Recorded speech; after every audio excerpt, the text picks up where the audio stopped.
Et c'est parti pour un autre cours d'INF 1256. Donc ce soir, on va regarder notre première structure de données. Donc jusqu'à présent, on a vu comment écrire différents programmes, différents scripts en Python en exécutant des séries d'instructions. Les différentes séries d'instructions étaient habituellement exécutées de manière séquentielle à l'intérieur de notre programme. On avait vu comment couper cette séquence d'instructions-là avec des structures de contrôle conditionnelles, ou plus communément appelées les if, ou sinon des structures de contrôle itératives, ou plus communément appelées les boucles, comme le while et le for. On avait vu qu'on peut sauvegarder des données à l'intérieur de variables, mais pour l'instant, il nous reste une grande problématique qui est... puis on avait aussi vu comment créer des blocs de code qui étaient indépendants de mon programme et que je pouvais réinvoquer, réappeler à volonté, qui étaient les fonctions. Donc c'est ça qu'on a vu dans les dernières semaines. Bien, cette semaine, on s'attaque au dernier grand problème des fondements de l'informatique, qui va être la gestion d'un grand nombre de données. Donc jusqu'à présent, à chaque fois que je voulais construire une nouvelle variable, une nouvelle information à sauvegarder, il fallait que j'aille une variable avec un nom spécifique à l'intérieur. Donc, on peut se donner comme exemple, très proche de moi, on est en train de corriger le TP0, mettons, et je veux savoir c'est quoi la moyenne de mon groupe. Donc, je veux avoir une version où l'écart type ou le mode, ou en tout cas plein de statistiques possibles. Donc, il faut que je sauvegarde la note de chacun des étudiants. Bien, pour l'instant, avec nos connaissances, on est obligé de juste avoir une variable pour chaque note. Puis là, ça devient problématique si j'ai plusieurs groupes où la taille du groupe peut varier. Ça veut dire qu'il me faudrait un programme pour mon groupe à 45 étudiants, puis un autre programme pour mon groupe à 50 étudiants, parce que sinon, il va dire, je ne connais pas ces variables-là, ou ils n'ont pas d'éléments à l'intérieur. Il peut y avoir plusieurs problématiques. Donc, on a ici une lacune pour l'enregistrement d'une panoplie d'informations. Donc, pour régler, donc c'est un problème typique en informatique, là, on veut être capable de gérer plusieurs valeurs en même temps. Donc, pour être capable de gérer ça, on va regarder des structures de données. Donc, le but des structures de données, c'est d'être capable justement de prendre plusieurs informations et de nous les mettre disponibles d'une manière facile et versatile. Donc, on n'a pas besoin d'écrire un paquet de code pour être capable d'avoir un paquet de données. Donc, on va regarder deux structures de données ce soir, les listes et les tuples. En fait, on va majoritairement regarder les listes, puis on va voir que les tuples, c'est une espèce de dérivé des listes qui a 85% des mêmes fonctionnalités. Donc, on va regarder ce soir le principe de liste. Donc, c'est quoi une liste? Une liste, c'est une collection, donc ça permet de collecter plusieurs données ensemble. Et la liste, contrairement aux variables normales, vont être capables de sauvegarder plusieurs valeurs à l'intérieur d'un seul identificateur. Donc, auparavant, on avait le principe de si j'écris x est égal à 5, si je veux sauvegarder une deuxième information, il faut que ça soit y est égal à quelque chose d'autre. Fait que les listes, ce que ça va nous permettre de faire, c'est de dire je veux écrire quelque chose d'égal, puis là, je vais écrire plein d'éléments, plein de valeurs, puis je vais juste avoir une seule variable qui va être d'un nouveau type, un type de liste, et qui va contenir plusieurs informations à l'intérieur. Donc, comment est-ce que ça marche ça, derrière?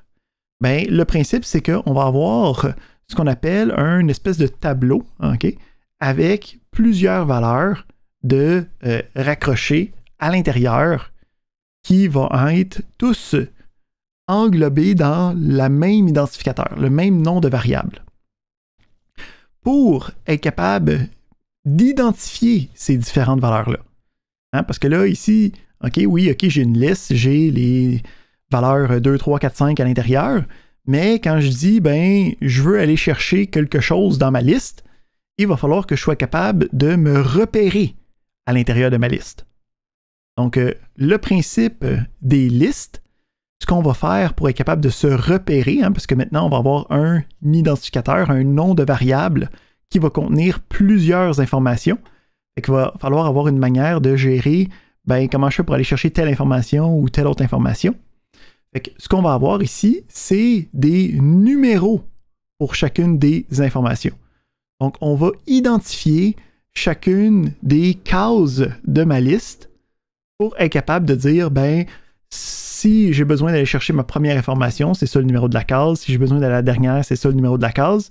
Puis, toutes les informations vont être identifiables. Et comment est-ce que ça va marcher cette affaire-là? On va voir comment ça marche en code derrière, mais le principe, c'est, pense à comme un tableau Excel, là, okay, où c'est que chacune des cellules est numérotée, puis c'est un peu le même principe que les listes nous permettent de faire, mais en programmation. Fait qu'on va aller regarder aujourd'hui comment créer des listes, comment modifier des listes, comment ajouter des listes, comment supprimer des listes, comment utiliser des listes dans nos différents programmes. C'est ça le cours d'aujourd'hui. Fait que la première chose qu'on va regarder, c'est comment est-ce qu'on fait pour construire une liste, okay, à partir de valeurs spécifiques.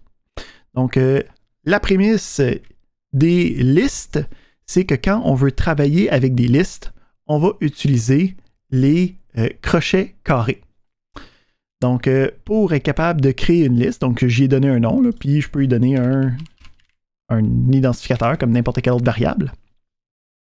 Je vais utiliser les crochets carrés et je vais mettre chacune des valeurs délimitées par une virgule. Quand j'exécute ça, fait que je peux voir que ma liste, c'est quoi? Ben, c'est une liste, hein, c'est en crochets carrés, donc on sait que les crochets carrés, ça parle de liste. Puis à l'intérieur, j'ai 3 valeurs, le 4, le 3 et le 3. Je ne suis pas obligé hein, de mettre des valeurs numériques. Hein. Je peux très bien avoir du texte. Puis en fait, je peux même avoir différents types à l'intérieur de la liste. Okay? Donc, ce n'est pas le cas dans différents langages de programmation plus rigoureux, mais Python est vraiment gentil avec nous, nous laisse nous pendre avec notre propre corde et nous laisse avoir différents types d'éléments. Donc, on est capable d'avoir les crochets carrés et avoir les informations à l'intérieur. Non seulement ça, on est aussi capable de construire des listes à partir de multiplication. Donc, on est capable d'utiliser des opérateurs arithmétiques de multiplication pour avoir, ici, si on fait, admettons, x 3, on va voir que ça prend le contenu de ma liste, puis ça le répète automatiquement. OK, fait que là, c'est allo 3 true, allo 3 true, allo 3 true. OK, à cause que j'ai allo 3 true, pas 3. Donc, on est capable d'utiliser les multiplications pour comme recopier la liste plusieurs fois. Donc, ce n'est pas une opération arithmétique, hein, parce que c'est pas exactement des valeurs mathématiques, mais c'est une opération que je peux faire sur une liste qui va la dédoubler. On peut aussi utiliser le range qu'on avait. Hein, donc, on avait vu la fonction range avec le for. Donc, je peux dire, admettons, va-t'en de 2 à 5. 5 exclus. Puis, on le passe à notre créateur de liste. Donc, je peux voir ici que ça va de 2 jusqu'à 5 exclus. Hein, fait que ça fait 2, 3, 4. Donc, on peut aussi utiliser le range pour être capable d'aller chercher des informations, de créer une liste numérique. OK. Fait qu'on voit qu'on peut créer des listes. OK.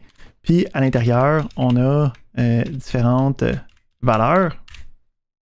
Ça va tout ça va bien. Prochaine question. Comment je fais pour aller accéder à un seul élément de la liste? Hein, donc, c'est facile, je fais print la liste, ça va bien. Mais si je veux juste aller chercher cette valeur-là, qu'est-ce que je fais? Ben, pour être capable d'aller accéder à un élément de la liste, on va utiliser les crochets carrés avec le nom de la liste en préfixe.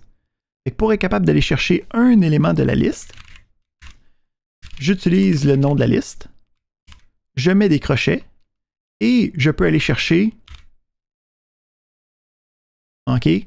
la case numérotée à 2. Hein, ça semble assez simple. Voyons voir qu'est-ce qui se passe quand je fais ça. Donc ici, la question, c'est qu'est-ce qui va arriver quand je vais faire le print. Ça devrait aller chercher la case 2. Fait que ça devrait m'afficher 8. Point d'interrogation. Comment ça, ça m'affiche 8? Fait que là, la question, c'est qu'est-ce qui arrive si je mets 1? Oh, ça m'affiche 5. Et comment je ferais pour afficher le 3? Oh! On a ici une des bouffonneries du monde en informatique. Donc, quand on calcule la majorité des choses en informatique, on commence avec l'indice 0. Hein, quand je parle d'indice en passant, c'est le numéro que j'utilise, ou en anglais on appelle ça l'index, pour me positionner habituellement dans un emplacement. Hein, donc, mon index, mon indice de départ dans ma liste, c'est 0. C'est pour ça que si j'utilise ma liste crochet carré 0, j'ai la case, la première case, c'est la case numérotée 0. Ça veut dire que si je regarde ça ici, il y a combien? Ben, c'est quoi les numéros possibles de cette liste-là? Ben, ça va être 0, 1, 2 et 3. Donc, il y a 4 valeurs, puis les indices vont de 0 à 3. Qu'est-ce qui arrive si j'essaie d'aller plus loin que qu'est-ce qui est possible dans ma liste? Ben, ça me génère une erreur. Donc ici, en passant, quand on commence à faire des erreurs, il va falloir commencer à lire le texte pour savoir qu'est-ce que ça implique. Là, hein? Donc, on peut voir ici le index error. List index out of range. Donc, on a une problématique que vous allez sûrement rencontrer dans vos différents exercices. Il faut la reconnaître en sachant qu'en ce moment, ça ici, c'est trop loin, ça n'existe pas dans ma liste. On est capable de... qu'est-ce qui est vraiment intéressant avec les indices que j'utilise quand je travaille avec les listes, c'est que je peux avoir une expression à l'intérieur de l'appel de l'indice. Donc, j'ai ma liste, j'ai mes crochets carrés, et à l'intérieur, je vais avoir un indice, ben, je mets une expression. C'est-à-dire une expression, c'est n'importe quoi qui peut être évalué, hein, qui peut être calculé, qui va me donner une réponse. Dans ce cas-ci, 1 plus 1, ça me donne 2. Fait que ça va aller chercher la case numéro 2, qui est la troisième case, parce qu'on commence à la case 0, parce que informatique. Donc, on a ici la possibilité d'avoir des indices qui sont évalués. Qu'est-ce que ça implique, ça? Ben, ça implique que je peux aussi avoir une variable comme indice. Oh! Ici, attends, on va mettre quelque chose d'autre pour que ça change. S'il vous plaît. On a mis le i est à 1. On a, dans la première case de 5, on voit que c'est le 5 qui affiche. Oh, là, ça commence à être intéressant. Le i ici, je ne l'ai pas utilisé pour rien. Hein? On est habitué d'utiliser le i avec quoi? Avec les gentilles boucles. Donc, on peut ici faire quelque chose.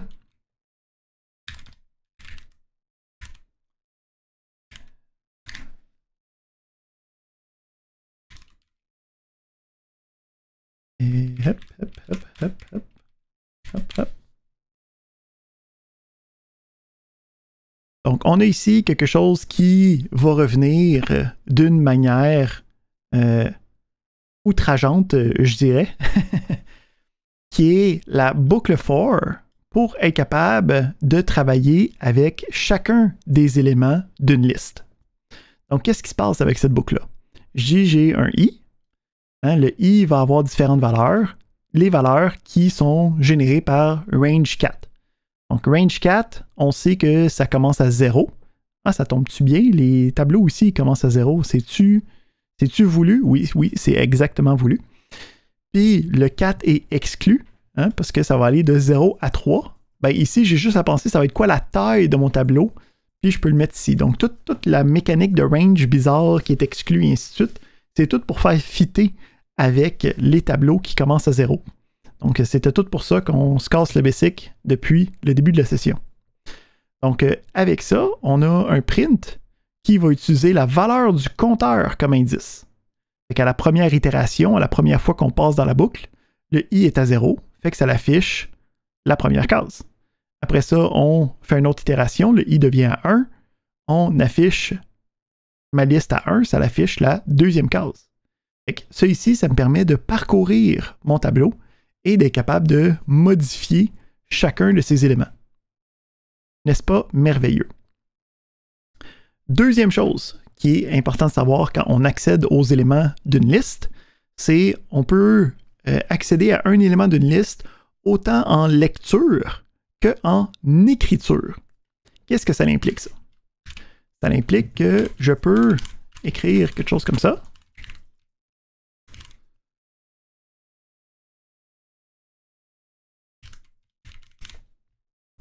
Donc, je m'en vais dans ma liste, puis je m'en vais à la case 2, puis à cet emplacement-là, je vais aller assigner quelque chose. Hein, donc, on se souvient que le égal, la destination de l'information est à gauche, fait que ça va prendre la valeur 100 et ça va aller la déposer dans ma liste à la case 2. Et si je fais un print, je peux voir que initialement mon tableau a comme troisième valeur le 8, mais après ça, quand je passe dans ma boucle, après ma modification, hein, parce que tout est fait de manière séquentielle, on a après la modification de ma case 2, quand je les affiche toutes, ben, je peux voir que la case 2 est effectivement rendue à 100. Donc, on est capable de modifier les cases de notre tableau comme on pourrait en avoir besoin. Parfait. Donc, on va regarder ensemble l'exercice numéro 1. On demande d'écrire un petit programme, okay, qui va créer une liste de 5 éléments qui vont être à 0. Ensuite, le programme va remplir chacun des éléments à partir d'une saisie de l'utilisateur. OK, pas de problème. Fait que, premièrement, je vais me créer une liste, puis cette liste-là va avoir 5 éléments à 0.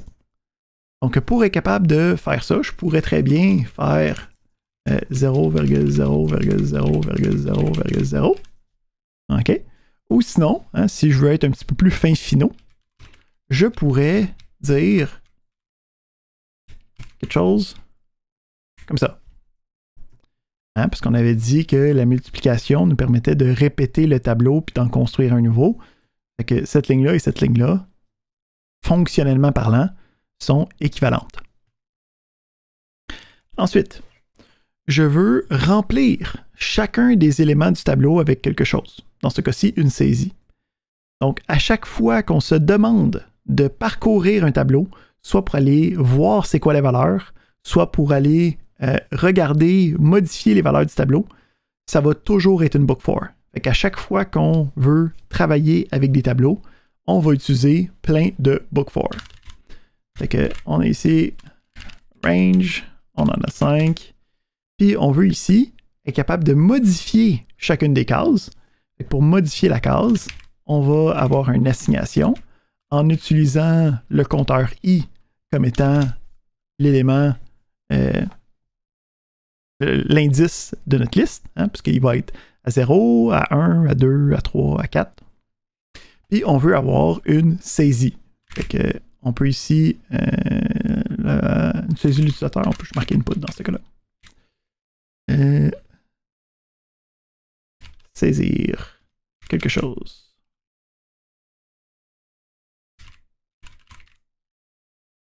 Si j'exécute ça, je peux voir que ça me demande de saisir quelque chose. Je rentre 2, 3, 4. Je rentre ASDF.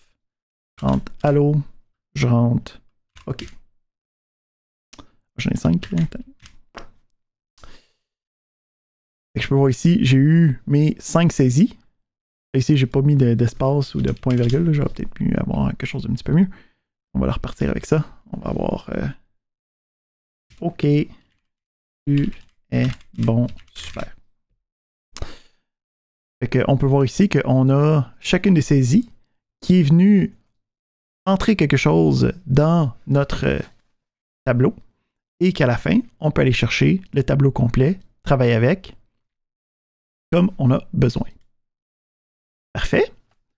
Donc, on est capable de créer des tableaux. On est capable de parcourir des tableaux. On est capable de modifier des cases du tableau. Là, ici, on va apprendre que puis ici, j'utilise tableau interchangeable à liste. Là. Tableau, c'est le terme un petit peu plus générique. Là. Donc, on va voir que les listes sont dynamiques. Qu'est-ce que ça veut dire, dynamique? Ça veut dire que la taille du tableau n'est pas prédéfinie à sa création. On a ici un exemple.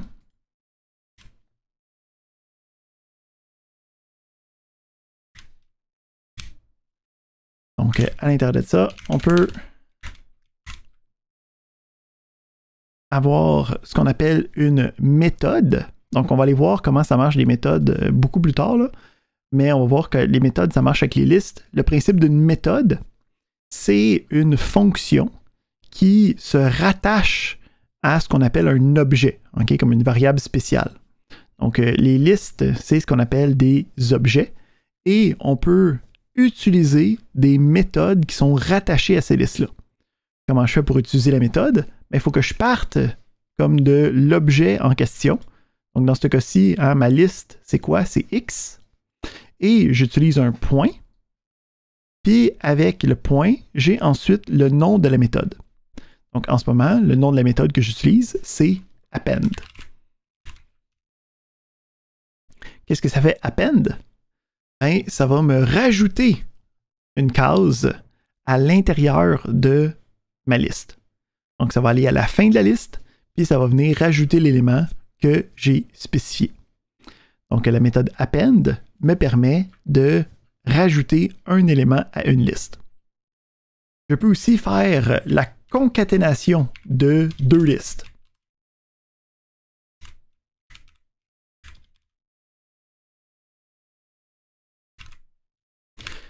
Donc, si j'utilise l'addition, okay, donc le signe additif, avec des listes, qu'est-ce qui va se passer? Je vais concaténer, donc en gros les fusionner ensemble, les deux listes, une après l'autre. J'ai une question de Marc-Antoine.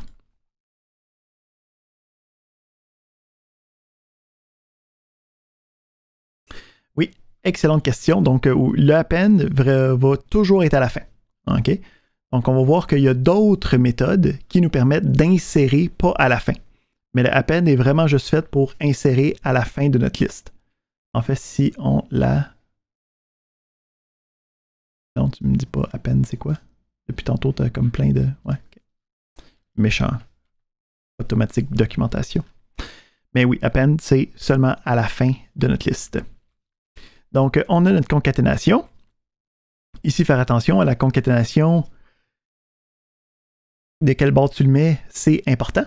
Fait que si j'écris Y plus X, ça change de bord les choses. Hein? Donc, faire attention à ce genre d'éléments-là. Donc, on est capable, puis si je veux, là, je pourrais avoir une variable qui contient ce nouveau tableau-là. Hein, donc, Z est maintenant le tableau qui a le X et le Y. Donc, on est capable de construire des collages de tableaux. Le terme informatique, c'est de la concaténation de tableaux. Et finalement, on est capable de détruire une case du tableau avec le mot-clé del pour delete. Donc, le mot-clé del, l'instruction del, me permet de donner un tableau suivi d'une case.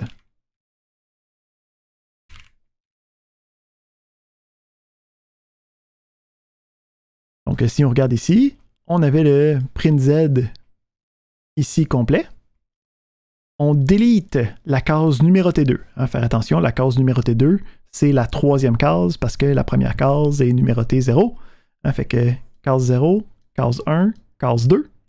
Fait que ici, on voit qu'on supprime cette case-là. Qu'est-ce qui se passe? Ben, le tableau est redimensionné.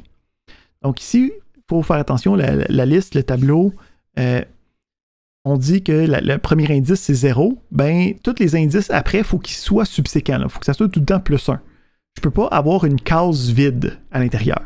Fait que si je détruis une case, qu'est-ce qui va se passer? C'est que le restant de la liste se décale pour être capable de remplir le vide. Donc, en effaçant le 3, ben, le 4, 5, 3, 7 se décale d'une case, d'un indice, pour venir remplir le vide qui a été fait dans mon tableau. Ben oui!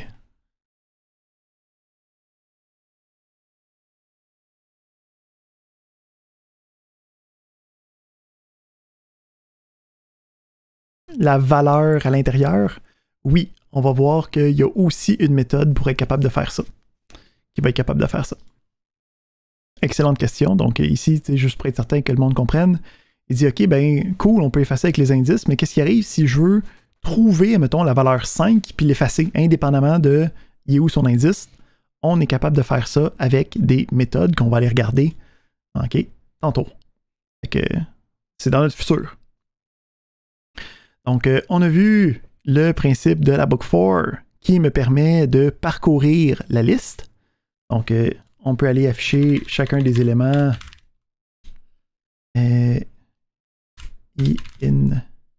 Puis, on a vu avec le range, hein, mais en fait, avec les listes, on peut directement travailler d'une autre manière qui me permet de dire, va prendre chacun des éléments, ok, c'est pour ça que j'ai utilisé E à la place de I, hein? I c'est pour des indices, E ça va être pour des éléments. Donc dans Z, va prendre chacun des éléments puis affiche-moi-les. On peut voir que ça utilise le même principe à l'intérieur de la boucle. On a aussi une deuxième méthode, hein? Donc on avait vu avec le for, je peux faire le I avec un range. Là ici, par exemple, la problématique qui arrive souvent, c'est que je sais souvent pas nécessairement il y a combien de cases dans mon tableau. Hein, parce que ça se peut que j'en ai rajouté un certain nombre, ça se peut que j'en ai soustrait un certain nombre, ça se peut que ce soit variable. Donc, on peut utiliser une fonction qui s'appelle len pour le length, hein, donc la taille, qui va prendre en paramètre ce que je veux aller trouver et qui va faire office. Donc, on va faire un print. Je vais marquer len. Et je vais marquer len de Z. Ah, donc, on peut voir ici que quand on fait len de Z, ça me donne 6, qui est le nombre d'éléments dans Z. 1, 2, 3, 4, 5, 6. Donc, si j'utilise cet élément-là comme paramètre à mon range, ben, ça me permet d'avoir quelque chose qui est complètement dynamique. Je n'ai pas besoin de savoir la taille de ma liste pour être capable de la parcourir avec le bon nombre d'itérations. Parfait, on va regarder deux autres petits exercices. Donc, on demande d'écrire une fonction. Hein, donc, on va revenir souvent à nos fonctions. C'est ça, c'est habituellement la méthode préconisée pour être capable de bien travailler dans nos différents éléments. Oui.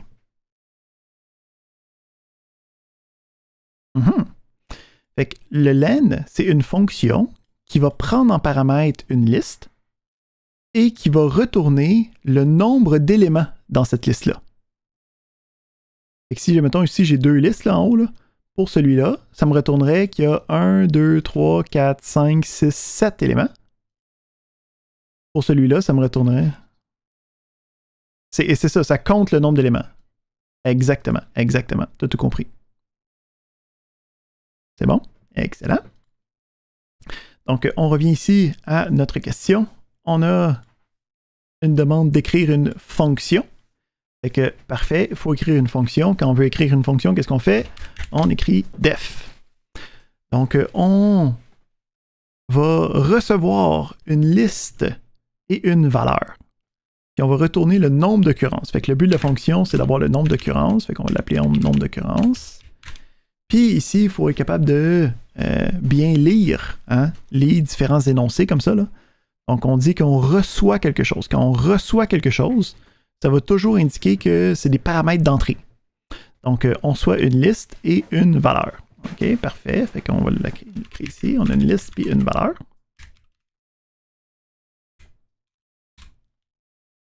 Point virgule. Ici. Fait qu'on veut retourner le nombre d'occurrences de la valeur dans ma liste. Fait que le principe ici, c'est que mettons que j'envoie cette liste-là avec la valeur 3, ben, il faudrait que ça compte qu'il y a 2, 3 dans la liste. Donc, il faut être capable de retourner le nombre d'occurrences à l'intérieur de la liste. Fait que, on va y aller par étapes. Si j'ai un nombre d'occurrences, il va falloir que j'aille une variable qui va être capable de trouver le nombre d'occurrences.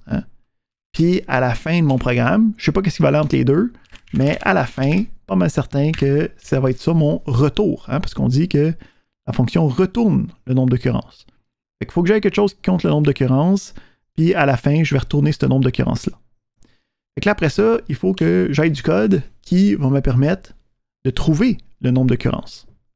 Donc, pour être capable de trouver le nombre d'occurrences de la valeur dans ma liste, il va falloir que je parcours chacun des éléments de ma liste et que je détecte est-ce que c'est ma valeur ou pas. Fait que je peux ici parcourir tous mes éléments de ma liste avec la book for qu'on vient tout juste de voir. Puis, qu'est-ce que je veux détecter dans cette boucle-là? Qu'est-ce qui va me permettre de prendre action? Ben, c'est si l'élément il est égal à la valeur que je recherche. Donc, en ce moment, j'ai une première book for qui va parcourir ma liste. Donc, qui va prendre la valeur de E, là, ça va prendre chacune des valeurs de ma liste. Puis après ça, je regarde, est-ce que c'est égal à la valeur que je recherche? Si oui, ben, je vais faire une incrémentation de mon nombre d'occurrences. Et voilà, avec ça, je devrais être capable de... On va se mettre ça correctement là, en ordre.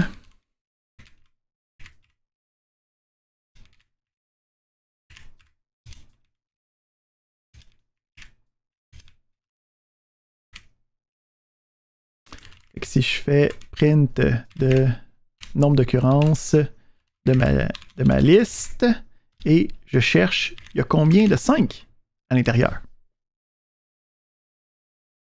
Voir qu'en ce moment, il y a 3, 5.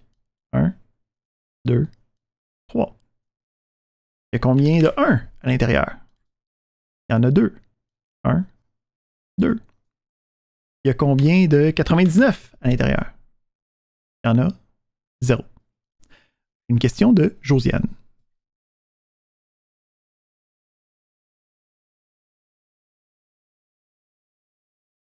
Oui, on l'a nommé en tant que paramètre d'entrée. Donc, en tant que paramètre d'entrée, ce que je vais envoyer comme premier paramètre à l'appel va devenir ce paramètre d'entrée-là. Fait que dans mon programme principal, je crée une liste que j'appelle X, j'envoie X à ma fonction, et à ce moment-là, liste devient qu'est-ce que j'avais dans X. Est-ce que ça répond à ta question? Ou tu as besoin de... Excellent. On a ensuite Elisabeth.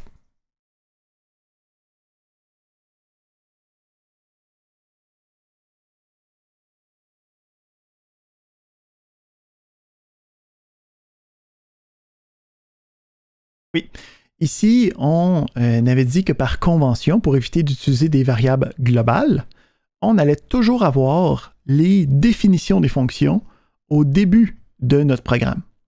Puis après, on va avoir le programme principal qui va pouvoir tester, qui va pouvoir utiliser les différentes fonctions que j'ai créées. Est-ce que...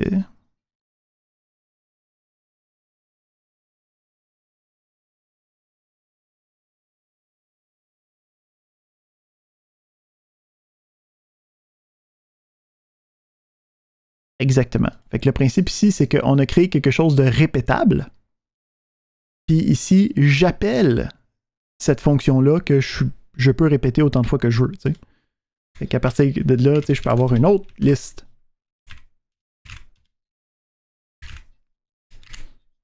Et voilà.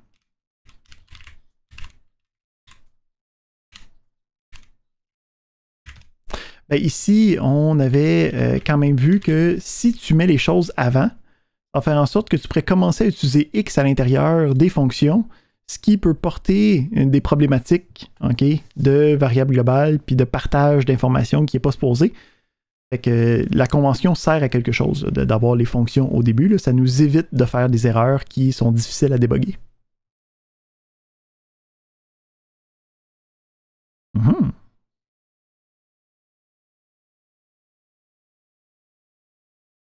Exactement. Fait qu'ici, ce qu'on fait, c'est qu'on va incrémenter la valeur d'NB. On prend, quand on fait pour ceux qui ne lèvent pas la main mais qui sont aussi confus, parce que si quelqu'un pose une question, il y a 50 personnes qui se posent aussi des questions. On a l'assignation ici, donc qui va assigner une nouvelle valeur dans NB. Qu'est-ce qu'on veut avoir? On veut avoir la valeur courante plus 1. Donc, ça va toujours incrémenter de 1 la valeur courante. Fait qu'à chaque fois que je passe par là, ça augmente de 1. Continue. Pardon, je t'ai interrompu.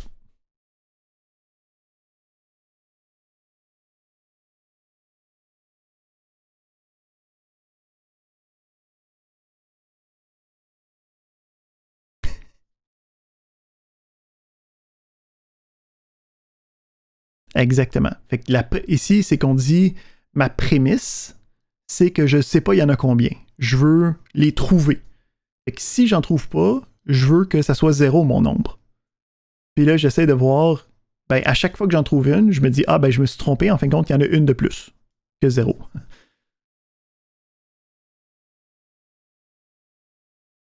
Exactement.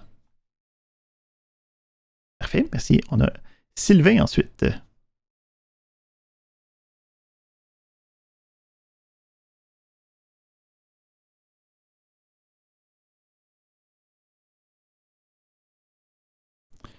Oui, il y a effectivement le raccourci plus plus. Est-tu existant? Non, je pense qu'il n'est pas existant en Python. On n'est pas cool de même.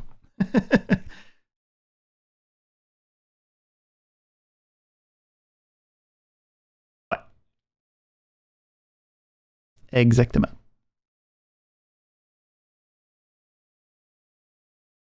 Ah oui, ça t'as raison par exemple. Il me semble que ça il existe. On n'a pas les incrémenteurs syntaxiques, mais on peut avoir celui-là qu'on a vu ensemble.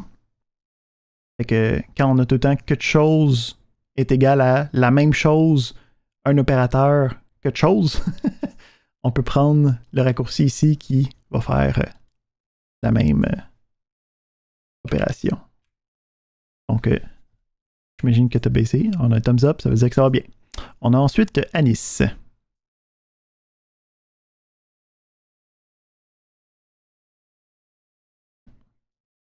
Mm-hmm. Fait que le principe ici, c'est quand on va le faire en ordre. OK? Fait qu'on va dire itération.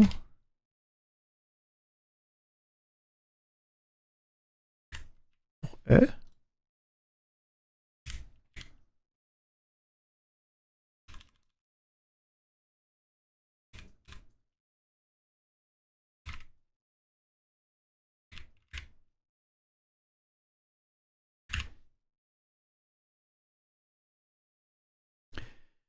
On va enlever ça pour l'instant.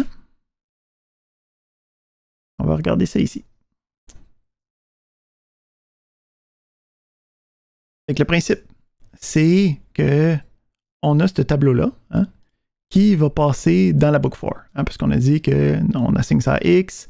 Le X est envoyé comme paramètre à notre fonction qui utilise lui le mot list, mais on envoie le X. Donc quand on va faire le for E in list, ben, si on regarde ici les itérations, on peut voir que ça va être le 1, le 5, le 32, le 5, le 23, le 5, le 1 qu'on a ici. Attends, je vais refaire ça avec une meilleure valeur. Excellent. Puis, qu'est-ce qu'on va regarder? C'est à la fin de notre boucle, on va regarder la valeur de nombre à chaque fois. OK? Juste pour voir qu'est-ce qui s'est passé. Fait que si je regarde à ma première itération, j'arrive à l'intérieur, j'ai mon premier E qui a pris la valeur 1. On a l'itération 1. Alors regardez, est-ce que le E c'est égal à ma valeur? La valeur c'est quoi? C'est le deuxième paramètre de ma fonction. Donc quand j'ai appelé ma fonction, le deuxième paramètre c'était 5. Fait que ça regarde ici, est-ce que 1 c'est égal à 5? Non, ça ne fait pas ça, ça saute par-dessus avec le if. Fait que mon nombre reste à sa valeur initiale de 0. Est-ce que ça va jusqu'ici? Anis. Excellent. Donc ensuite, on a une deuxième itération de la boucle. Donc à la deuxième itération de la boucle, le E va prendre la deuxième valeur de ma liste, qui est le 5. Et à ce moment-là, quand ça va demander est-ce que ma valeur E, qui est 5, est-ce que c'est égal à la valeur recherchée, qui est aussi 5? Ben oui, là, ça fonctionne. C'est comme si je suis en train de compter, OK, puis j'ai un troupeau de moutons, là, OK, puis je veux compter les moutons qui sont prêts à se faire enlever de la laine. Fait que je vais comme pointer tous les moutons un par un, puis à chaque fois qu'il y en a un qui est prêt à se faire enlever la laine, je vais prendre mon compteur, je vais faire « Ah, il y en a un de plus. Ah, il y en a un de plus. OK. Ah, non, non. Ah, il y en a un de plus. » Fait que c'est ça qui se passe ici, là. Fait que là, ici, on a trouvé notre élément qu'on recherche, la valeur 5. Qu'est-ce qu'on fait? On prend le compteur courant qui est à 0, on ajoute 1 et ça devient le nouveau compteur. Fait que le nouveau compteur passe à 1. Puis on continue, nos itérations, ça ne change pas. Notre 32, notre compteur ne change pas tant que la valeur n'est pas celle que je recherche. Fait que pour le 32, ça repasse, le nombre, le if ne marche pas, notre nombre reste à 1, notre compteur reste à 1. Après ça, on tombe à notre quatrième valeur, encore une fois un 5. Ben là, hey, on a un 5, on cherche le 5, on rentre dans notre if, qu'est-ce qui se passe? Le compteur était à 1, ben là on fait plus 1, il arrive à 2. Fait qu'on compte à chaque fois qu'on trouve la valeur recherchée. Est-ce que ça fait plus de sens maintenant? Excellent. On met ça comme ça. On va regarder notre deuxième petite question. Donc, celui-là, on écrit encore une fois une fonction. OK? Donc, le but de la fonction, si on va avoir des choses, le but c'est de modifier des valeurs. Fait qu'on va l'appeler, mettons, modif valeur. OK. Qu'est-ce que ça reçoit? Ça reçoit une liste. OK. Ça reçoit un seuil minimum. Ça reçoit un seuil maximum. Puis on a une nouvelle valeur. OK, on a plein de choses. On va regarder qu'est-ce qu'on veut faire avec ça. On va passer ça pour se donner un petit peu plus de place pour avoir tout sur une ligne. OK. Fait qu'on veut modifier toutes les valeurs de la liste entre les deux seuils à la nouvelle valeur reçue. Puis la liste retourne. La fonction retourne la liste avec les valeurs modifiées. Bon, fait que premièrement, il va avoir un parcours de la liste. Donc ici, le principe, c'est... oups. Si je fais le test tout de suite, que si, mettons, j'ai 10, 20, 30, 40, 50, 60. Puis je fais un print de modif valeur. Et même pas parce que je ne l'ai pas complété, mais c'est pas grave. On y envoie X. Mettons que j'envoie comme minimum 25, puis j'y envoie comme maximum 45, puis je veux que la nouvelle valeur, ce soit 100. Fait que le principe ici, c'est que j'envoie X, j'envoie ce tableau-là, puis j'ai une borne minimum, une borne maximum. Toutes les valeurs qui sont entre ces deux bornes-là. On va en mettre un autre ici, juste par principe. Donc, toutes les valeurs qui sont entre ces deux bornes-là, donc dans ce cas-ci, toutes ces valeurs-là et celle-ci, je veux qu'elles soient modifiées pour qu'elles prennent la nouvelle valeur. Donc, je veux modifier les valeurs du tableau quand c'est à l'intérieur de nos deux éléments. OK, cool. Fait qu'on peut avoir notre if qui me permet de dire, en fait, il faut parcourir chacune de nos cases. Fait que, comme d'habitude, on a for i in list. Puis là, ici, on va voir en fait une des... Et à la fin, on va returner la liste. OK? Fait qu'ici, juste pour démontrer, par exemple, une lacune à l'intérieur du for, ce que je vais faire, c'est que je vais faire E est égal à 99. Fait qu'ici, ça va modifier toutes les E à chaque fois. Ça le retourne après. Si j'essaye de rouler ça, qu'est-ce que t'aimes pas en ce moment? Parce que j'ai marqué modifie. Et voilà. Donc, si je regarde en ce moment, ça semble pas avoir marché mon affaire. Là, ici, j'avais comme commencé une affaire, parce que c'est toujours la meilleure manière de programmer. Là. Tu y vas étape par étape. Fait que je commence une affaire, j'essaie de tout modifier les valeurs, voir qu'est-ce qui marche avec ça. Fait que je vois en ce moment qu'il n'y a aucune des valeurs qui est modifiée. Ici, la problématique, c'est que quand j'utilise la boucle avec les éléments, je ne peux pas les modifier. OK? Ça ne veut pas modifier les éléments, ça fait des copies en fait. Fait que pour être capable de bien utiliser celui-là, on va être obligé d'utiliser la méthode avec le range.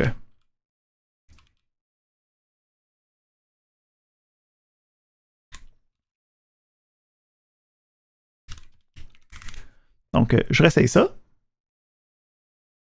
Puis là, je peux voir que, effectivement, mes modifications sont fonctionnelles. Okay? Ça veut dire que je suis capable de modifier la liste, puis de la retourner, puis que ça va être la version modifiée que je vais imprimer. Mais là, c'est pas ça que je veux faire. Je veux pas toutes les modifier. Je veux juste modifier ceux qui sont à l'intérieur de entre la borne minimum et la borne maximum. Fait qu'ici, je peux dire si. Comme ça.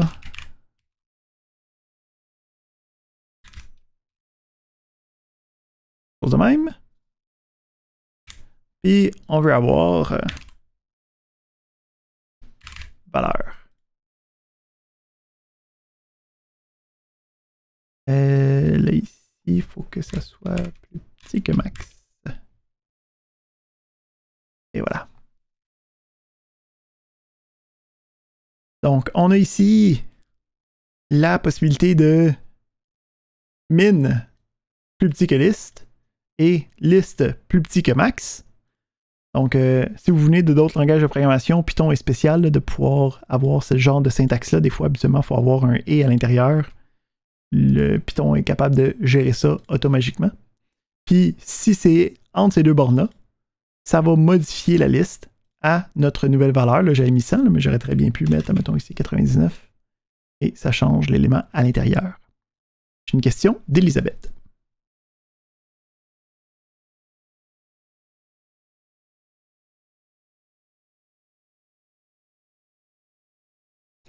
Le len, c'est seulement pour trouver la taille de la liste. Hein? Parce que le principe ici, c'est on veut avoir un i qui va avoir une valeur qui va être pour chacun des indices possibles. Hein? Fait qu'habituellement, je marquerais genre range de 1, 2, 3, 4, 5, 6, 7. Mais là, le 7. OK? Après ça, une fois que j'ai ce compteur-là, cet indice-là qui va avoir comme tous les indices possibles, ça va être à l'intérieur ici que j'utilise l'indice pour aller modifier une case spécifiquement de mon tableau. C'est cette partie-là ici là, qui modifie le tableau. Là.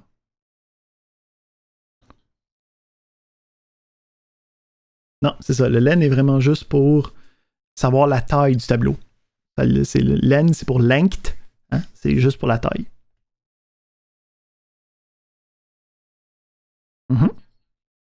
Pour l'instant, parce que notre tableau est de cette case. Mais si on aurait... Mais oui, définitivement.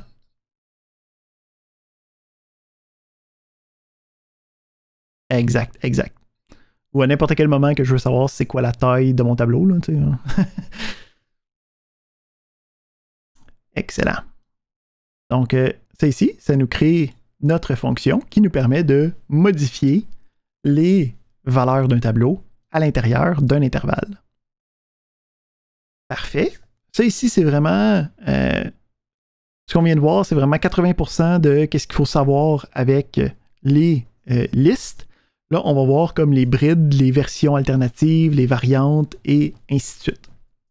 Fait que la première chose qu'on va regarder, c'est dans les variantes, dans les plus value, on a le découpage de listes. Donc, le découpage, ça va me permettre de sélectionner plusieurs cases de la liste en même temps, sans sélectionner toute la liste.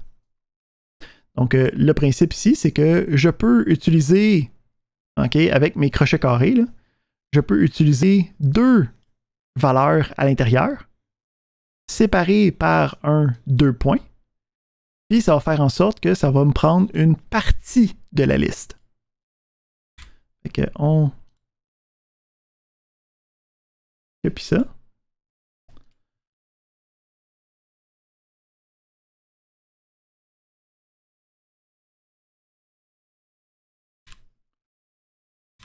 On va faire des prints, ça.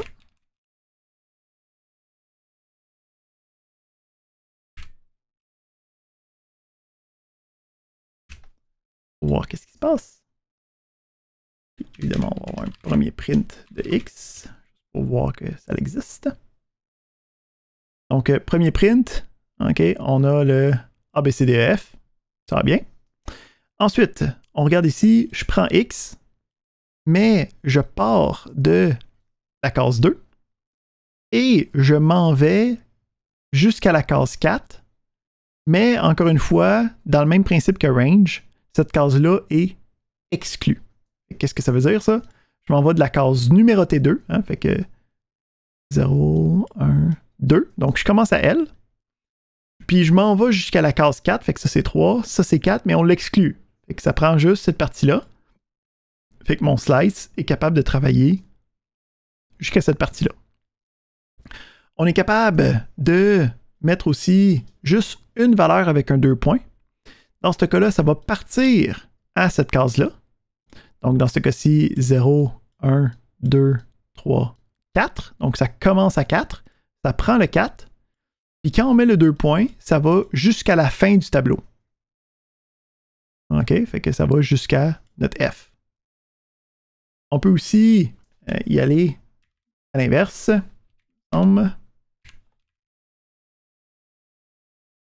Avec notre X, on fait 2.4, puis on print le start X. Donc, quand on met le 2.4, ben, ça va aller jusqu'à l'indice 4 en l'excluant.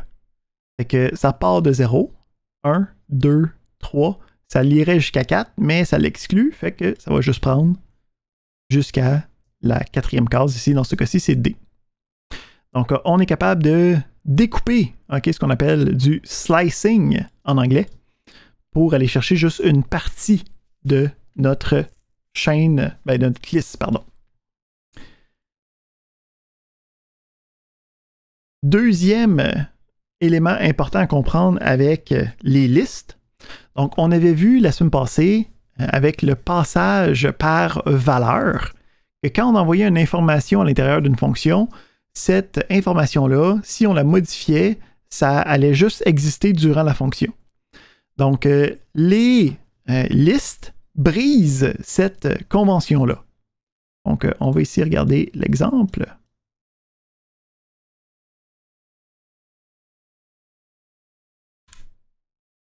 On exécute ça. Fait que on va ici dire print. On va marquer avant. Puis on va afficher X. Et après ça, on va marquer après. Puis on va afficher X. Fait que on peut voir que avant l'appel de notre fonction, on a le 351, l'élément initial. J'appelle ma fonction modifie valeur. Puis dans modifier valeur, j'envoie ma liste. À l'intérieur de la fonction, la seule chose que je fais, c'est que je modifie la première case, la case 0. Puis je mets la valeur 10 à l'intérieur. De ce qu'on avait compris du passage par valeur avec les fonctions puis les variables normales, ça allait ne pas être répercuté en sortant de là. ça allait rester pareil? Ben, avec les listes qui sont des objets, ce n'est pas des variables standards, qu'on appelle des variables primitives, en fait, de type primitif, dans la nomenclature informatique, mais elles sont spéciales. En étant spéciales, ça fait en sorte que si je modifie quelque chose dedans, ça va rester même après l'appel de la fonction. Fait que même si j'ai modifié la valeur à l'intérieur, ben après, cette valeur-là reste modifiée. Donc, il faut faire attention à ce genre d'entourloupe-là quand on travaille avec les listes. Alright. On continue. On regarde d'autres éléments. On a des fonctionnalités avec les if qui me permettent de trouver automatiquement des éléments dans ma liste. Donc, on a ici cette nomenclature-là, cette syntaxe-là.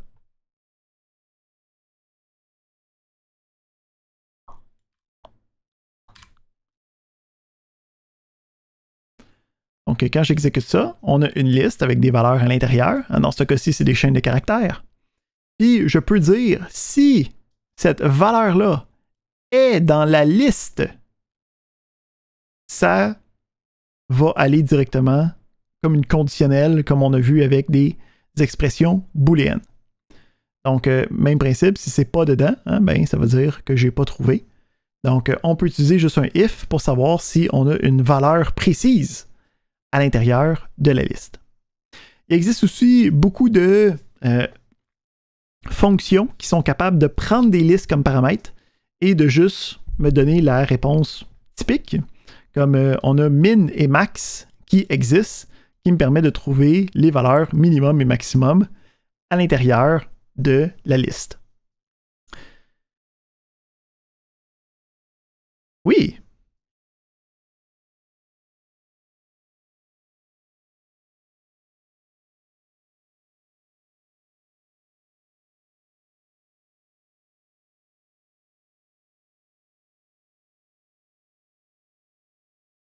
Ben, en fait, pas trouvé n'est pas affiché.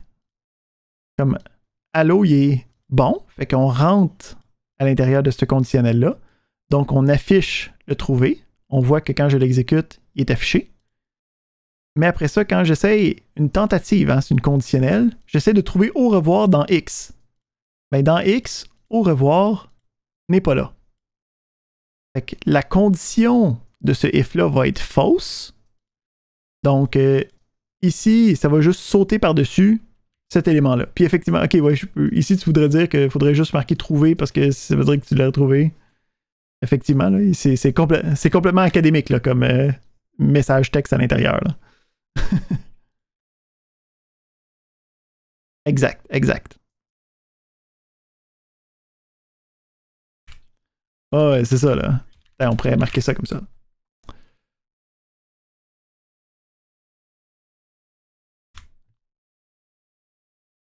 Même principe.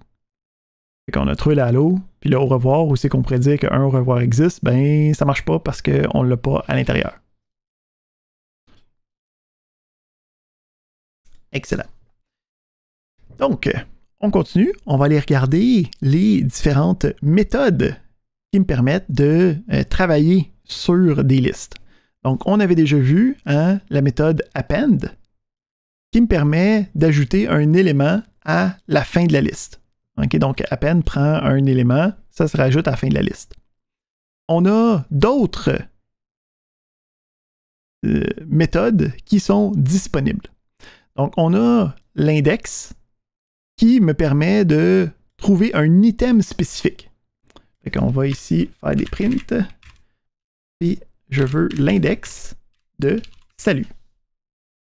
Donc, index me permet de faire une recherche et va me dire où c'est que j'ai trouvé le premier élément qui ressemble à ça. Donc, salut, il était à l'indice 1 parce que ça commence à 0, fait que l'indice 1, c'est celui-là. Si je recherche bonjour, on voit ici que ça me retourne 2. Qu'est-ce qui arrive si j'écris quelque chose qui n'est pas dedans? Ça me donne une erreur. OK? Donc, il faut faire attention. Ça se peut qu'on a une erreur avec ça. On a ensuite la possibilité, oups, on va regarder notre X. On a ensuite la possibilité d'avoir des méthodes qui modifient notre liste. Donc, tu sais, le append, ça modifie la liste. On en a un deuxième qui est le insert. Donc, le insert va insérer à un endroit spécifique.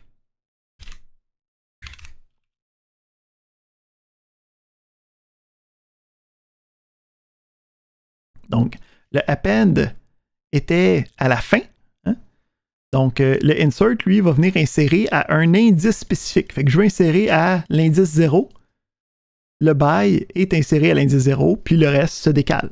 Hein? Si j'aurais voulu le mettre à l'indice 1, ben, le premier serait resté là. Je viens m'insérer à l'indice 1, puis les autres sont décalés. Donc, le insert me permet de rajouter des éléments à des endroits opportuns dans la liste. On a aussi le sort qui me permet de trier les différents éléments. Donc, ici, ça va trier par chaîne de caractères, hein, donc ça va les mettre en ordre alphabétique. Si c'était des valeurs numériques, ça les trierait en ordre croissant. On est capable d'avoir, donc ça c'était la question de tantôt, on avait, si je veux enlever une valeur plutôt qu'un indice, je peux utiliser la méthode remove qui va me permettre d'enlever un élément indépendamment de son indice. S'il y a plusieurs fois l'élément à l'intérieur de la liste, il va juste enlever la première occurrence. Puis on a finalement le reverse. Donc on a en ce moment allô, bonjour, bye. Ben, le reverse, ça reverse tout d'abord. Puis ça devient bye, bonjour, allô.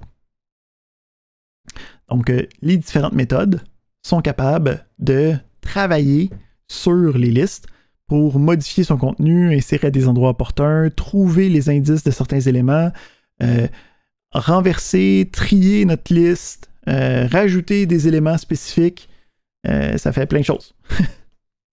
Donc toujours, hein, les méthodes, c'est le nom de la liste, point, le nom de la méthode voulue.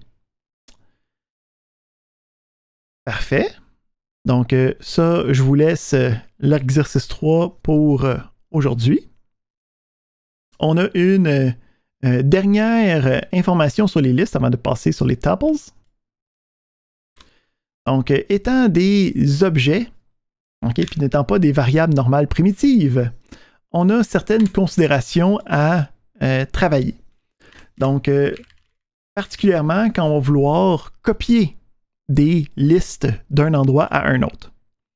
Donc, le principe, c'est, j'ai ici X, okay, que je mets 1, 2, 3 à l'intérieur.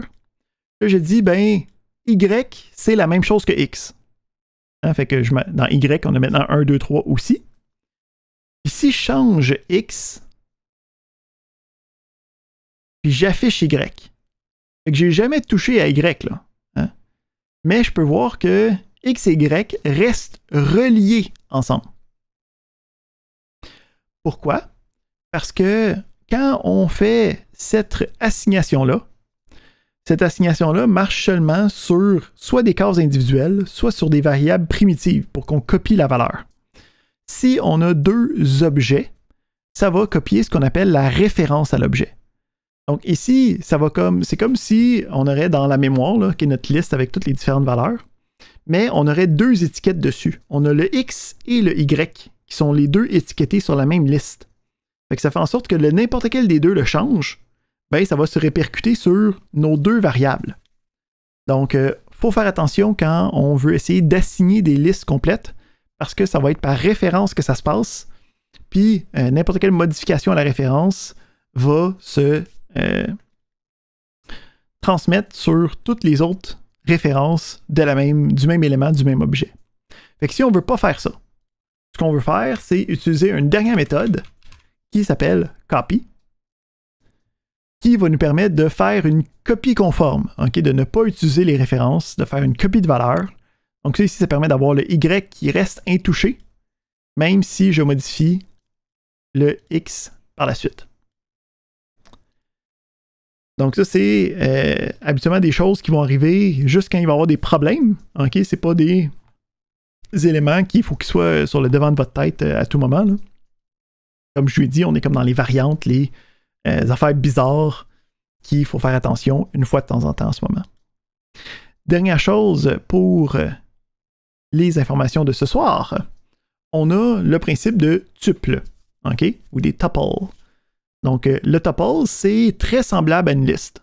En fait, c'est capable de faire toutes les mêmes manipulations. Okay, donc, c'est capable de représenter une collection d'éléments. Tu es capable d'aller chercher chacun des éléments avec les crochets carrés puis les différentes informations à l'intérieur.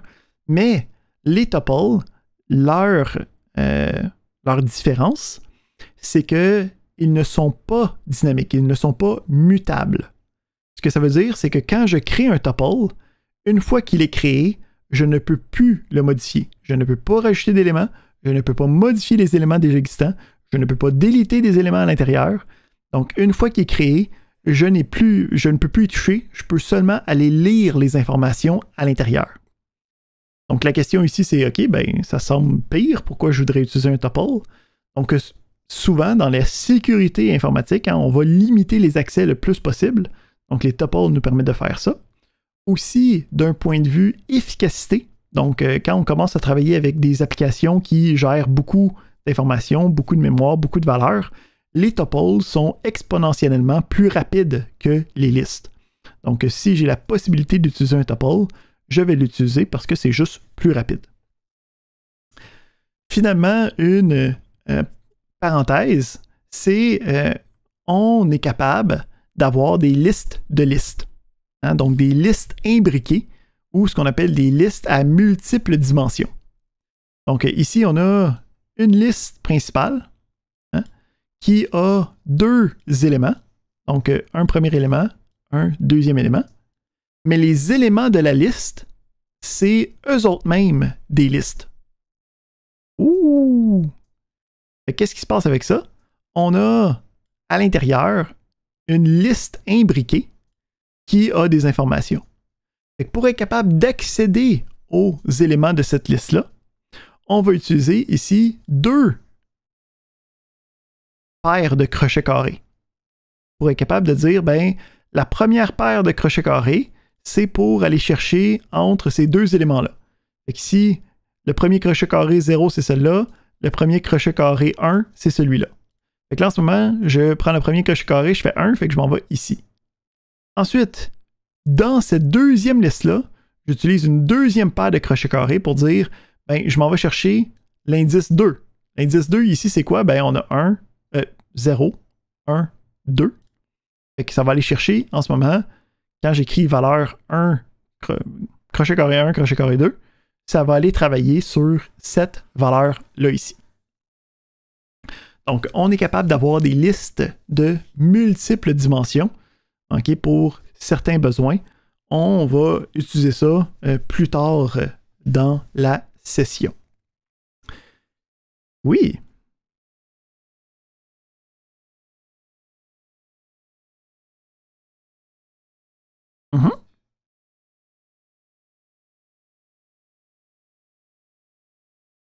En fait, c'est l'inverse. C'est qu'on commence puis on dit que c'est 6. Je le modifie. Fait que je vais aller placer à cet endroit-là un 10. Fait que cette case-là est remplacée par la valeur 10. Puis après ça, ben, j'affiche la nouvelle version du tableau qui a maintenant, à cet emplacement-là, la valeur 10.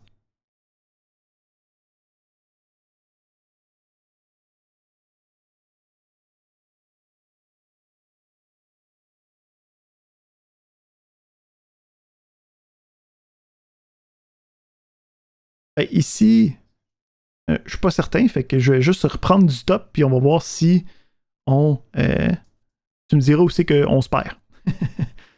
Fait que on va aller travailler dans valeur. Hein? Fait que valeur, c'est ce tableau-là. Pour aller travailler dans valeur, on va aller travailler dans la case numéro 1 de valeur. Fait que la case numéro 1 en ce moment de valeur, dans le tableau valeur, en ce moment, il y a deux cases. Il y a une première case, une virgule, une deuxième case. Fait que quand j'écris valeur 1, je vais aller travailler pas dans la case 0, je vais aller travailler dans la case 1. Hein, parce qu'en ce moment, je travaille comme dans le tableau global qui est ici, là, qui est les grands crochets. J'ai une virgule entre les deux. C'est juste que les valeurs à l'intérieur, c'est aussi des tableaux. Est-ce que jusqu'ici, ça va bien?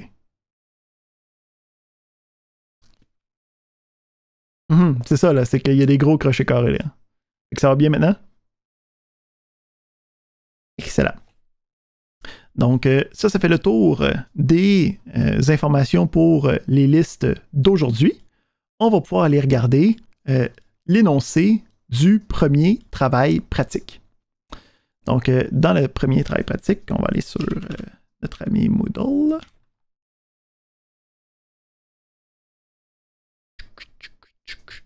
Que Moodle est down? Non? OK. Pas la bonne chose. Ça va être comme ça. Là. Non, c'est pas la bonne chose. On va changer de navigateur pour avoir la bonne chose. Donnez-moi un instant.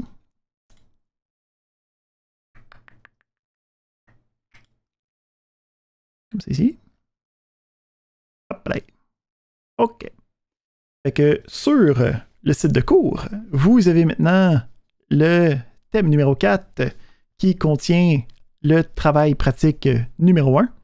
Donc, on a ici l'énoncé de travail qui vous demande, en gros, ça ici, c'est qu'est-ce que vous avez à faire pour faire le travail pratique.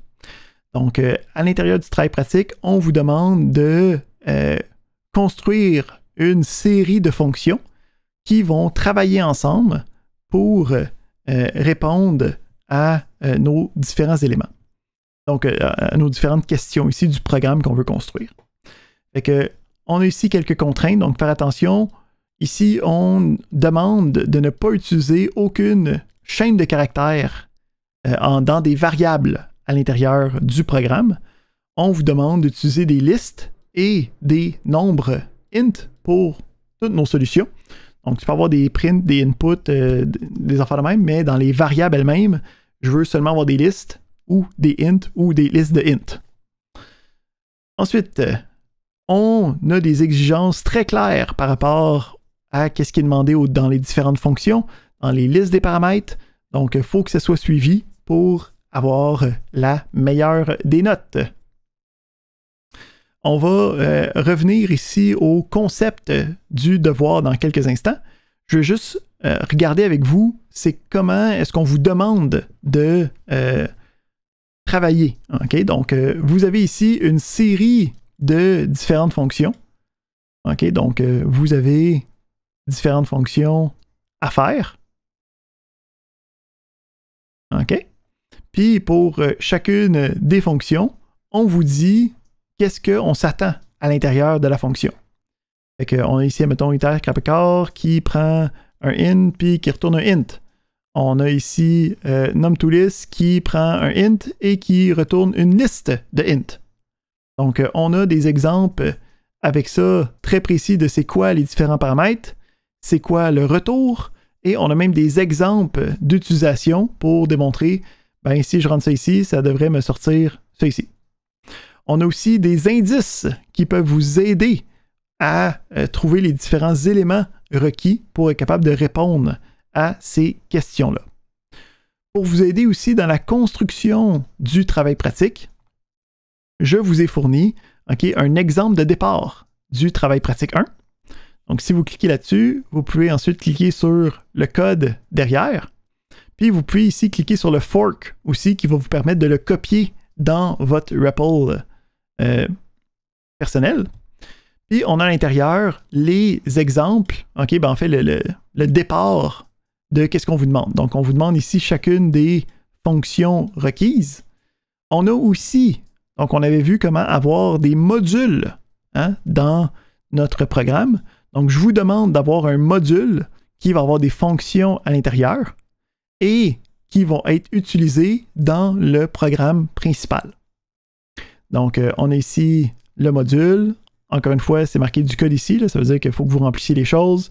Les paramètres non plus ne sont pas remplis. Donc, c'est à vous de modifier ce code-là pour que ce soit conforme à ce qui est demandé dans l'énoncé. OK, on va regarder c'est quoi la problématique qu'on essaye de travailler. Donc, il y a deux problématiques en ce moment. La première problématique, ça va être de prouver ce qu'on appelle la constante de Caprécor. Donc, la constante de Caprécor, ça vient d'un mathématicien qui s'appelait Caprécor. Puis, il a trouvé des propriétés mathématiques qui étaient un peu drôles. Fait qu'il y en a une de ceux-là qui est la constante de Caprécor. Fait que le principe, c'est... Attends, on va aller voir un exemple. Et on s'en va. Puis qu'on agrandit ça un petit peu.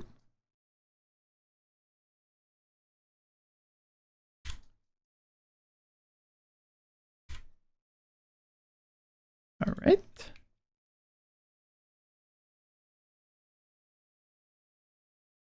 Comme ça. Fait que, il a trouvé un nombre à 4 chiffres, 6174, qui était vraiment intéressant. Parce que on dit qu'on peut tomber sur ce nombre-là à partir de n'importe quel autre nombre à 4 chiffres en suivant les opérations suivantes. Fait qu'on prend n'importe quel nombre à 4 chiffres, OK, même s'il y a des zéros à l'intérieur, tant qu'il y a au moins 2 chiffres différents. Fait que ça peut pas être genre 1, 1, 1, 1, ça peut pas être 0, 0, 0, 0, 0, ça peut pas être 3, 3, 3, 3, 3. Fait que n'importe quel nombre à 4 chiffres, je pars avec ça. Fait que on a ici un exemple avec 1, 4, 9, 5. OK? Fait que je décide le nombre 1, 4, 9, 5. Ça a 4 chiffres, il y en a au moins 2 différents, je suis en business. Je vais arranger les différents chiffres de deux manières. De manière croissante ou de manière décroissante. OK? Fait que ici, en les mettant de manière décroissante, j'ai 9, 5, 4, 1, c'est les mêmes chiffres, ou 1, 4, 5, 9, donc de manière croissante ou décroissante. Puis après ça, ce que je vais faire, c'est que je vais soustraire le plus gros du plus petit. OK? Fait que je vais faire ceux qui sont décroissants, je vais soustraire ceux qui sont croissants. Ça me donne un nouveau nombre. Ça va bien jusqu'ici. Fait que je suis parti d'un nombre à 4 chiffres. Je construis 2 nombres avec les mêmes chiffres, puis je les soustrais. Ça me donne un nouveau nombre. Ben, qu'est-ce que je fais avec ce nombre-là? Je fais la même opération. Fait que je reprends ces éléments-là, je les mets en ordre décroissant, je les mets en ordre croissant, je soustrais les deux. Ça me donne un nouveau nombre. Je continue comme ça. Puis, à l'intérieur de cette itération de cet algorithme-là, ça va toujours me donner 6174, 6174. Et non seulement ça, 6174, si tu le fais, ça retombe sur lui-même. Fait que tu vas être pogné à 6174. Donc, Caprécor dit, tu peux essayer de faire ça avec n'importe quel nombre de 4 chiffres. Ça va toujours te donner 6174 à l'intérieur de cette itération. Bon, moi, je ne suis pas mathématicien, je suis informaticien. Fait que je doute de Caprécor, mais je n'ai pas la capacité de faire une preuve mathématique pour être capable de dire s'il y a raison ou il y a tort. Mais, étant informaticien, on est capable de demander à un ordinateur d'essayer de tout faire les calculs possibles et de voir s'il y a raison ou tort.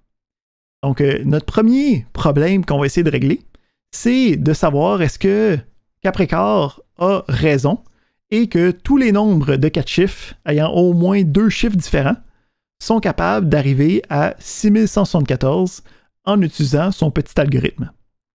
Donc, il va falloir être capable de déconstruire le nombre en différents chiffres, être capable de les trier en ordre décroissant-croissant, de les soustraire les deux et de répéter les différentes opérations à l'intérieur de ça. Le principe ici, c'est que la manière, la conception de la solution est déjà faite pour vous. Donc, si vous suivez les différentes fonctions qui vous sont demandées, ça va vous donner tous les outils nécessaires pour être capable de répondre à cette question-là dans notre premier programme principal de constante de Caprécor. Fait que Caprécor, il a trouvé cette première élément-là, Parfait, on est bon. Deuxième problème dans le premier travail pratique, encore une fois, maudit Capricorne, il y a eu un autre élément qui était le nombre de Capricorne. Donc ça, c'était pas la constante de Capricorne, c'est le nombre de Capricorne. Donc le nombre de Capricorne, ça va être est-ce qu'un nombre a cette caractéristique-là ou pas? Donc un nombre peut être un nombre de Capricorne, puis un autre nombre peut ne pas être un nombre de Capricorne. Donc, il faut être capable de décider est-ce que tel nombre est un nombre de Capricorne ou est-ce que tel autre nombre est un nombre de Capricorne ou pas. Fait que là, la question, c'est qu'est-ce qu'un nombre de Capricorne? Fait que un nombre de Capricorne, c'est un nombre qu'on peut retrouver en prenant la somme d'une partie gauche puis d'une partie droite du nombre initial au carré. On va se donner un exemple, OK, pour être bien capable de comprendre le principe. Donc, admettons, j'essaie de voir, est-ce que 45, c'est un nombre de Capricorne? Fait que, pour savoir si c'est un nombre de Capricorne, il faut que je prenne 45, puis je le mette au carré, hein, donc à la 2. 45 à la 2, ça me donne 2025. OK, ça va bien? Fait que pour savoir si c'est un nombre de Capricorne, il faut que je sois capable de prendre une moitié de gauche, puis une moitié de droite, que je les additionne ensemble. Fait que dans ce cas-ci, le 20 plus le 25, puis que ça me donne 45. Ben ici, c'est fonctionnel. Donc 45, hein, j'ai pris le nombre au carré. Si je suis capable de couper ce nombre-là en deux et d'avoir une version qui s'additionne, qui me donne mon nombre initial, j'ai un nombre de Capricorne. Autre exemple, on a 4879. Hein? Fait que son carré, ça donne 23 804 641. Ben, si tu additionnes 238 puis 4641, qui est comme... donc, je coupe ça ici, puis je prends les deux, ça me donne 4879, qui est le nombre initial. Donc, ça, c'est un nombre de Capricorne. Fait que, mettons que... ici, bonne question de la scène, comment tu priorises où c'est que tu coupes? Le principe, c'est qu'il faut toutes tes essais. Donc, s'il y en a un dans la gang qui marche, ça veut dire que c'est un nombre de Capricorne. Fait qu'il n'y a pas de priorité, c'est juste, tant qu'il y en a un de la gang qui est possible, c'est un nombre de Capricorne. Excellent. Donc, pour être capable de faire ça, la première chose qu'il va falloir faire, c'est de travailler avec un module qui va me permettre de prendre un nombre puis de le convertir en liste de chiffres. Donc, on a ici list to num puis num to list qui va me permettre de prendre des listes de nombres, les reconvertir puis refaire l'inverse. Puis à partir de là, on va avoir deux programmes à créer avec une fonction chacune qui va être capable de régler les deux problématiques qu'on a besoin de gérer. On a une question de Mouad Belb. Ça, Mouad Belbé. Et voilà.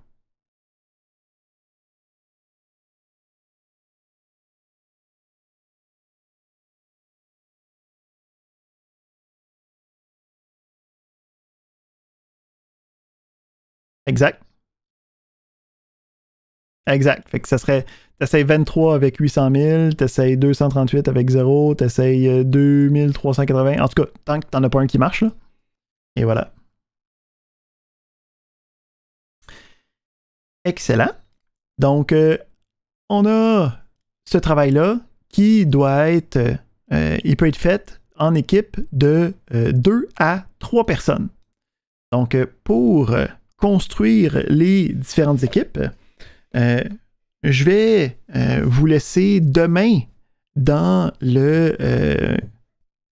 l'atelier. OK? Je vais donner des instructions à l'auxiliaire d'enseignement de pouvoir construire les équipes. Donc, ceux qui veulent se jaser et ainsi de suite. Après ça, si vous n'avez pas d'équipe, OK, ou que vous ne pouvez pas être là demain, mercredi, moi, je vais envoyer un courriel qui va demander à tout le monde qui n'ont pas d'équipe puis qui veulent être en équipe de m'envoyer un courriel. Puis à partir de là, avec le monde qui vont m'envoyer des courriels, je vais construire des équipes du monde restant. Pour chacune des équipes, vous voulez vous parler entre vous autres, là. puis aller travailler. Vous avez une activité pour le choix de groupe. Donc, tu parles à ton ami, tu dis, OK, on se met en équipe, oui, c'est bon. Vous sélectionnez un numéro d'équipe ensemble, OK? Faites-le tantôt, là, OK? Parce que si vous sélectionnez quelqu'un, tu sais, comme il y a déjà quelqu'un qui s'est mis dans l'équipe 1, là, ben là, il va falloir qu'il décide comment il va trouver quelqu'un, là, OK? Donc, si tu es mis quelque part random, ben là, tu es comme pogné dans cette équipe-là. Si tu trouves pas personne, ou sinon, tu m'envoies un courriel pour que je te déplace d'une équipe à l'autre. Parfait. Fait que ça fait le tour du premier travail pratique. Donc, Nicolas demande est-ce qu'on peut être seul? Oui, c'est possible. C'est pas un problème. Ici, est-ce que c'est une nouvelle question, moi le bébé, ou à votre discrétion, mais ça peut l'être. Ouais. Moi, j'ai comme principe que je demande au monde s'ils veulent créer des équipes, puis je crée les équipes pour eux, mais je me mêle pas du restant de la gestion des équipes. Excellent. Excellent, excellent, excellent.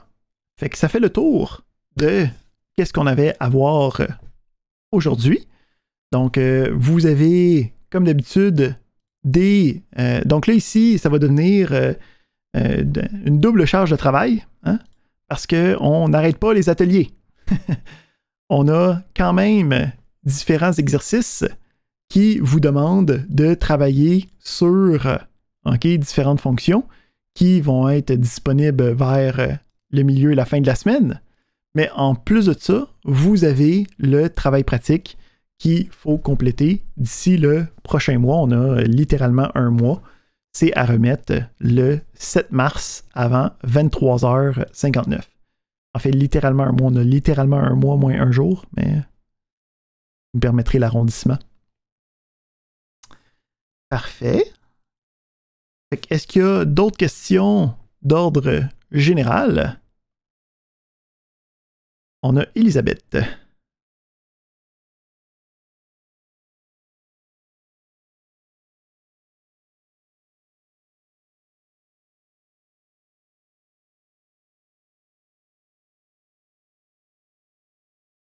Oui, donc le principe, c'est que c'est certainement un cran de difficulté additionnel, OK? Mais vous avez que les ateliers, le travail pratique, mais vous avez tous les outils nécessaires pour être capable de résoudre le problème. Donc, le principe, c'est attaquez-vous à chacune des fonctions de manière individuelle. L'ordre dans lequel je les présente aussi est important. Donc, ça veut dire que vous devez commencer avec les différentes fonctions qui vous aident à transformer les choses en liste. Puis une fois que vous êtes capable de transformer les nombres en liste de chiffres, vous pouvez commencer à travailler avec les différentes fonctions qui vous sont demandées. Donc, le principe, c'est que vous commencez sur le module en premier. Vous faites les deux fonctions list2num puis num2list. Pour vous aider, hein, il y a ici les petits indices qui vont nous permettre de déconstruire des... avec le modulo, les divisions entières, pour être capable de déconstruire ça en... prendre un nombre puis le déconvertir en liste de chiffres. Puis une fois qu'on a des listes de chiffres, on peut s'attaquer aux deux problèmes. Fait qu'on a le premier problème, qui est la constante de Caprécor. On a le programme principal qui est expliqué, puis après ça, on a la fonction. Pour quand on arrive au problème principal, là, tu fais la fonction en premier. Fait que ici, on te dit, ben, je veux une itération de Caprécor. Aussi que ça te dit, en gros, fais-moi une itération de ça. Si je te donne 1495, tu devrais être capable de me donner 8082. Si je te donne 8082, tu devrais être capable de me donner 8532. Hein, de faire une itération de cet algorithme-là. Donc ça, c'est notre première fonction. Et une fois que cette première fonction-là est faite, vous pouvez attaquer le programme principal qui vous demande de dire, OK, les itérations d'un nombre spécifique quelconque. Est-ce que ça semble atteignable comme travail?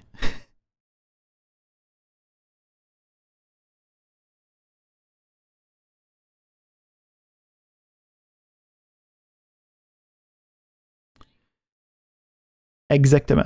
Donc, cette fonction-là est là pour t'aider à découper le problème en plus petites parties pour ne pas avoir à tout penser à ça d'une traite. Là,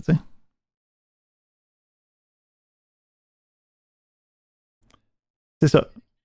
Fait que le principe, c'est tu commences avec le premier module qui te demande 2 fonctions directes.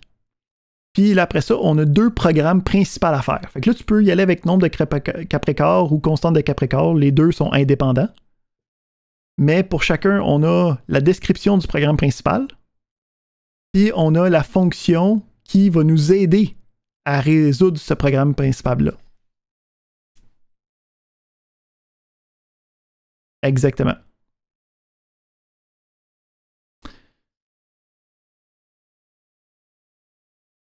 C'est juste les versions au fur et à mesure qu'il a fallu que je corrige des choses.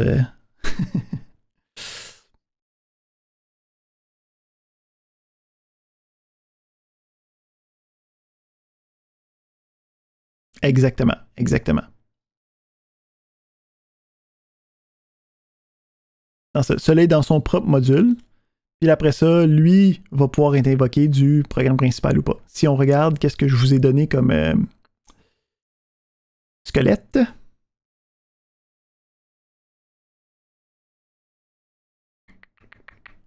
Donc on peut voir qu'on a effectivement le module qui a nos 2 fonctions.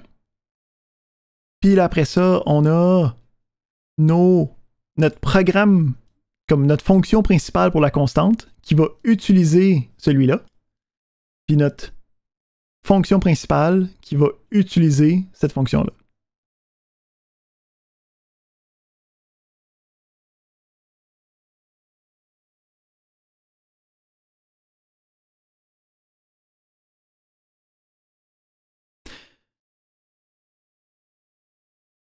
Oui, en fait, sur Replit, tu peux faire ça. Tu peux partager ton Replit à quelqu'un d'autre pour pouvoir travailler les deux sur le même environnement.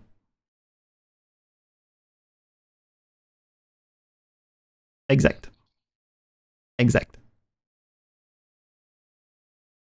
Excellent. Bonne question.